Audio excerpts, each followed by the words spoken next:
আসসালামু আলাইকুম, কেমন আছেন সবাই? আলহামদুলিল্লাহ অনেক ভালো আছি। আশা করছি আপনারা সবাই অনেক বেশি বেশি ভালো আছেন।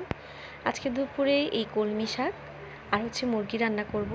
আপনারা দেখতে পাচ্ছেন বাহিরে কতটা বৃষ্টি হচ্ছে। আজকে কিন্তু অনেক বৃষ্টি হয়েছে আমাদের এলাকাতে। কতটা গরম পড়েছে, তার ভিতরে যে এরকম বৃষ্টি হবে তা হওয়াটাই স্বাভাবিক, আর হলে সত্যিই ভালো লাগে। এখানে বাজার করে নিয়ে এসেছে নারিকেল, কাঁঠাল, দুধ, পেঁপে, করলা, মুড়ি এগুলো।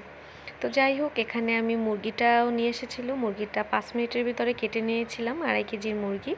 এটাকে কেটে ভালোভাবে ফ্রেশ করে ধুয়ে এবার আমি ভেজে নেব। হলুদের গুঁড়ো, লবণ দিয়ে মাখিয়ে তারপর ভেজে নিচ্ছি। অত কড়া ভাজা দিব না, যেহেতু আমি ভুনা করব এটাকে। এরপরে তালের বিচি খেয়ে নিয়েছিলাম। আমার মা কেটে দিয়েছিল, বলল রান্না করছিস তাই একটু খেয়ে নে, ভালো লাগবে, বাহিরে বৃষ্টি হচ্ছে ঠান্ডা ঠান্ডা।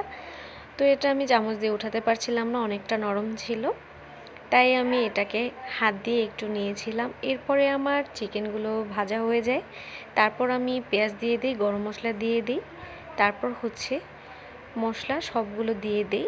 আমি কিন্তু আজকের মুরগিটা গ্রাম বাংলা মা, খালা, চাচিদের মতো রান্না করব। তারা কিন্তু বেশিরভাগই মুরগিটাকে ভেজে নেয়, তারপর মশলা এভাবে সাধারণভাবে কষিয়ে দেয়, কাঁচামরিচ দেয়। তো গ্রাম বাংলার মা চাচিরা এভাবেই শর্টকাটে রান্না করে। অনেকে আছে ভাজেও না, অনেকে ভাজে, যার যেটা ইচ্ছা ওইভাবেই রান্না করে। আমিও আজকে এইভাবেই রান্না করছি, অনেক কষালাম, কষিয়ে তারপর রান্না করছি। এর ভিতরে কিন্তু কয়েকটি আজকে আলুও দিয়েছি। আলু দিয়েছি, ছোট বাচ্চা আছে বাসায়, ওরা একটু আলু বা মাংসের পাশে যদি আলু থাকে খেতে খুব পছন্দ করে। সবাই সব জিনিস পছন্দ করে না। তো যাই হোক, এরপর আমি এইভাবেই আজকে রান্না করব।